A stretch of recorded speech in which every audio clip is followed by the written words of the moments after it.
안녕하십니까. 오늘은 스토아파에 대해서 이제 볼 건데요.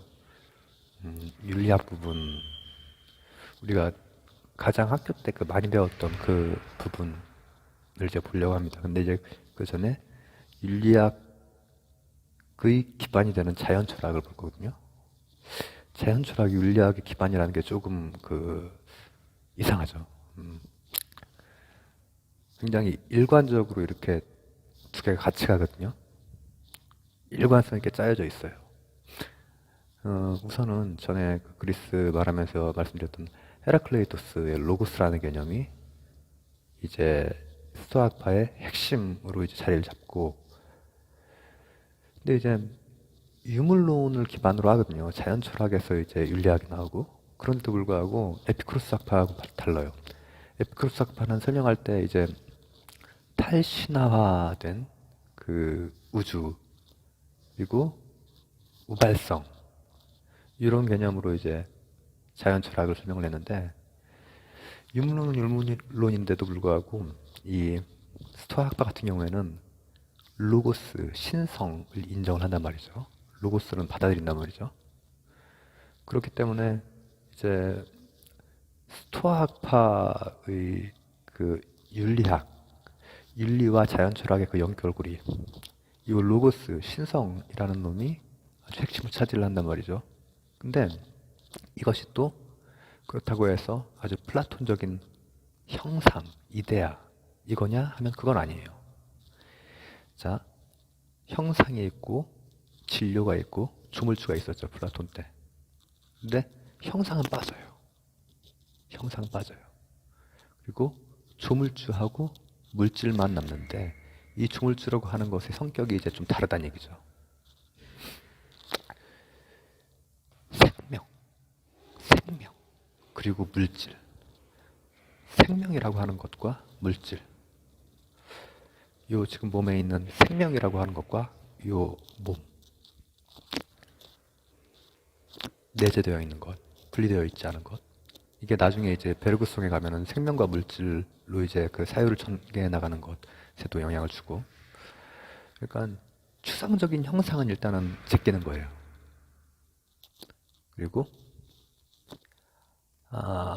현실, 이 현실에 있는 이런 지금 이런 게 가상이 아니고 로고스의 현현이라고 보는 거예요, 이거를.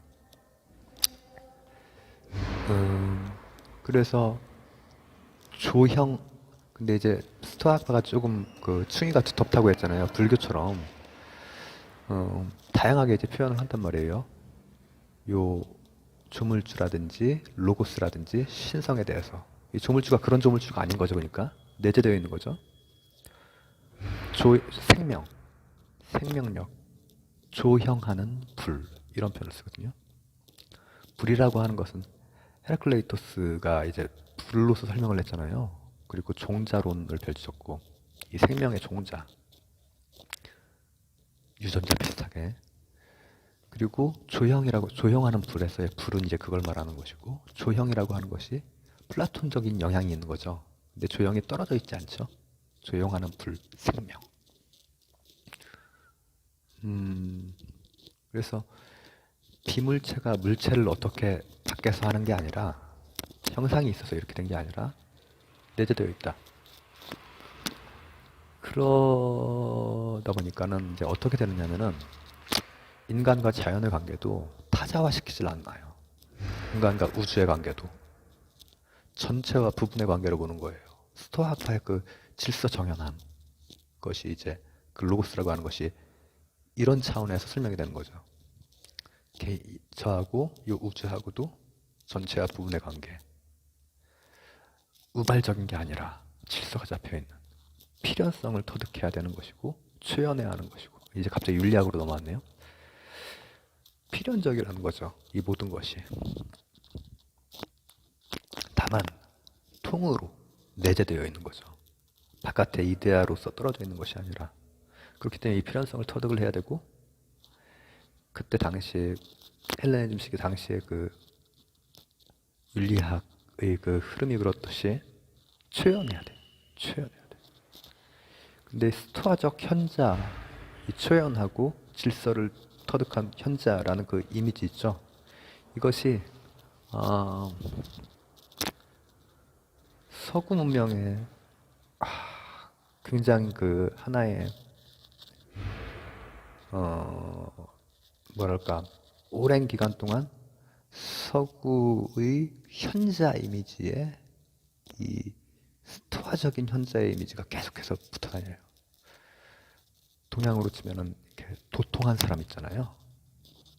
그런 이미지. 그러다 보니까 이제 윤리학에서 방금 말씀드렸던 그 자연 철학적인 기반을 가지고 하다 보니까 윤리학에서 다른 건 모르겠고 내재되어 있는 부여받은 이성, 이 이성을 발휘하는 것이 정말 중요한 것이 되는 거죠. 그리고 이 부여받은 이성이라고 하는 것은 이때는 그 이전의 그리스적인 좋고 나쁨에서 옳고 그름으로 옮아가요. 부여받은 이성이 옳고 그름을 얼마나 잘 가려낼 수 있느냐. 그리고 자신이 가지고 있는 이성, 이걸 발휘하는 것, 덕의 교육도 굉장히 중요시돼요. 이것이 이제 소크라테스적인 그런, 그러니까 자신이 가지고 있는 이성을 잘 발휘하는 것이야말로 지덕복 합일설, 소크라테스. 그것이야말로 행복이라는 거예요. 외부에 달려있지 않다는 거예요. 외부에 달려있지 않고 덕을 잘 발휘해내는 것, 이성을 잘 발휘해내는 것. 그리고 요 필연적인 이 전 우주적인 우주의 부분과 전체로서의 또 나, 이걸 터득해내고 이성적으로 초연하게 바라볼 수 있는. 그래서 오늘은 생각보다 빨리 끝났네요. 근데 이걸 좀 떨어뜨려서 얘기를 하고 싶었어요. 왜냐하면 이 부분이 수학파와 관련해서 우리가 학교 때 배웠던 그 내용이란 말이죠. 핵심 내용. 그 앞뒤로 막 있는 것 좀 복잡할 수 있잖아요. 그런 부분 좀 따로 좀 그 부분과 분리해서 보되 어떤 연결고리가 있었고 핵심이 뭔지 요약하자면은 자연 철학에서부터 유물론은 유물론이에요. 그런데 그 안에 로고스, 신성 이것이 핵심이 되거든요. 그러니까 에피쿠로스하고는 세상을 보는 것이 좀 다른 거죠. 그러다 보니 윤리학에서도 물론 이것은 아주 현실적으로 이 신성이 모든 것에 이제 현현이 되어 있다라는 현실적인 그런 시각이긴 하지만 그래도 불구하고 로고스가 있단 말이죠. 그 로고스는 이제 윤리학으로 옮아오면서는 다시 이성이 되는 것이고 아주 엄밀한 그 도덕, 옳고 그름, 그냥 좋고 나쁨이 아니라 선악, 그리고 이렇게 덕을 교육해 나가고 발휘해 나가는 것이 바로 행복이라는 것. 그리고 그 이후 서구 문명의 현자라고 하는 것, 그리고 이성이라고 하는 것, 로고스라고 하는 것에 굉장히 많은 영향을 끼쳤다는 것. 예, 여기까지 말씀드리겠습니다.